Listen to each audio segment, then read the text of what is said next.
प्रेम हे शरीराचं नसतं, ते आत्म्याचं असतं. म्हणूनच काही भेटी मृत्यूनंतरही होतात. रात्रीचे 8:30 वाजले होते. पावसाच्या हलक्या सरी येत होत्या. त्या अनोळखी शहरातील प्रत्येक गल्ली त्याला आज नवीन वाटत होती. काही भेटी, काही क्षण आयुष्य बदलून टाकतात आणि काही प्रेम शब्दात कधीच व्यक्त होत नाही.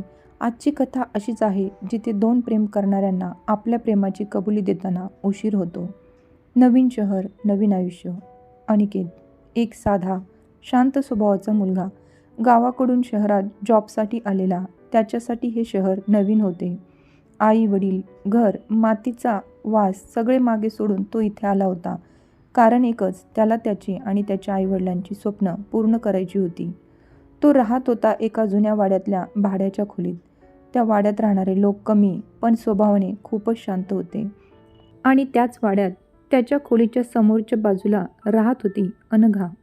अनघा दिसायला फार सुंदर होती असंही नाही, पण तिच्या डोळ्यात काहीतरी होतं, शांत, खोल, आपलंसं.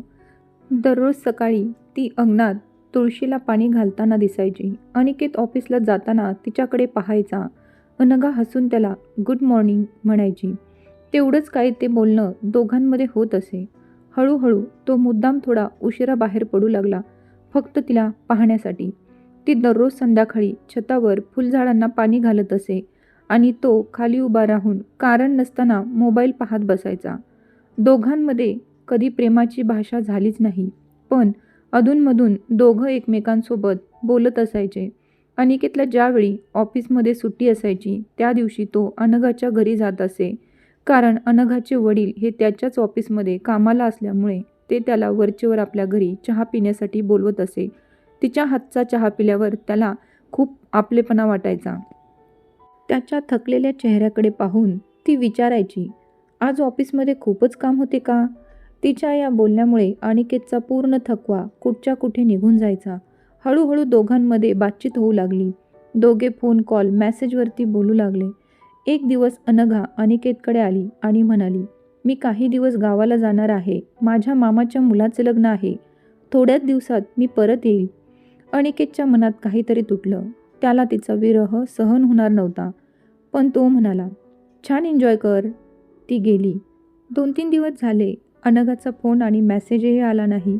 आता अनिकेत अस्वस्थ झाला होता. दररोज तुळशीला पाणी घालणारी अनघा आता त्याला दिसत नव्हती. तिचे ते गोड हसून अनिकेतला गुड मॉर्निंग म्हणणे हे तो मिस करत होता. संध्याकाळची वेळ होती. आता अनिकेतला खूपच अस्वस्थ आणि बेचैन वाटत होतं. तो कितीतरी वेळा अनघाचा फोन लावत होता, परंतु कॉल नॉट रिचेबल सांगत होता. आता हळूहळू अंधार पडू लागला आणि वातावरणामध्ये बदल होऊ लागला. जोरदार वारा वाहू लागला आणि विजांचा कडकडाट सुरू झाला. लाईट गेली. सर्वत्र अंधार पडला आणि आता रिमझिम पावसाला सुरुवात झाली. अनिकेतला झोप येत नव्हती. अचानक दारावर हलकी टकटक वाजली. एवढ्या रात्री कोण आले असेल असे अनिकेतला वाटले. त्याने आतूनच आवाज दिला, कोण आहे? तसा दारावरती अजून टकटक आवाज येऊ लागला. अनिकेतने दार उघडले. अनघा, तू इथे कशी काय? आणि यावेळी? तू तर गावी गेली होतीस ना मामाच्या मुलाच्या लग्नासाठी? अनघाला समोर पाहून अनिकेतच्या मनात असंख्य प्रश्नांनी घर केले. अनघाने पांढऱ्या रंगाचा साधा ड्रेस घातला होता. आज तिचा चेहरा शांत होता आणि डोळ्यामध्ये खूप साऱ्या वेदना त्याला जाणवत होत्या. ती हसली आणि म्हटली, आधी मला घरात तर येऊ दे. त्यानंतर ती बोलू लागली, आज गावावरून येताना आमची गाडी रस्त्यामध्ये बंद पडली आहे. आई आणि बाबा पाठीमागेच आहेत. आम्हाला वाड्यातील जोशी काका त्याच रस्त्यानं येताना दिसले. मी त्यांच्यासोबत त्यांच्या गाडीवर इथपर्यंत आले आहे. मला तुला भेटायचे होते. ती बसली आणि हळू आवाजात म्हणाली, अनिकेत, मला माहीत आहे आपण कधीच एकमेकांना काही सांगितले नाही, पण आज मी माझ्या मनातील गोष्ट तुला सांगणार आहे. हे ऐकल्यानंतर अनिकेतच्या हृदयाचे ठोके आणखीनच वाढले. एवढ्या दिवस दोघांनाही माहीत होतं की त्या दोघांचे एकमेकांवरती खूप प्रेम आहे, परंतु आपल्या प्रेमाची कबुली आजपर्यंत कोणीही दिली नव्हती. अनघा बोलत होती आणि अनिकेत फक्त तिच्या डोळ्यांमध्ये पाहत होता. अनघा अनिकेतला म्हणाली, जेव्हापासून मी तुला पाहिले आहे तेव्हापासून माझे तुझ्यावरती खूप प्रेम आहे. मला तुझा स्वभाव खूप आवडतो. खूप दिवस झाले माझ्या मनातील गोष्ट तुला सांगायची होती, ती आज मी सांगितली आहे. अनिकेतचे डोळे पाण्याने भरून आले आणि त्यानेही आपल्या प्रेमाची कबुली तिला दिली. दोघांनीही खूप वेळ गप्पा मारल्या. आता रात्रीचे 10 वाजत आले होते. मला आता निघायला पाहिजेत. खूप वेळ झाला आहे. आता आई आणि बाबा घरी येतीलच. येते मी.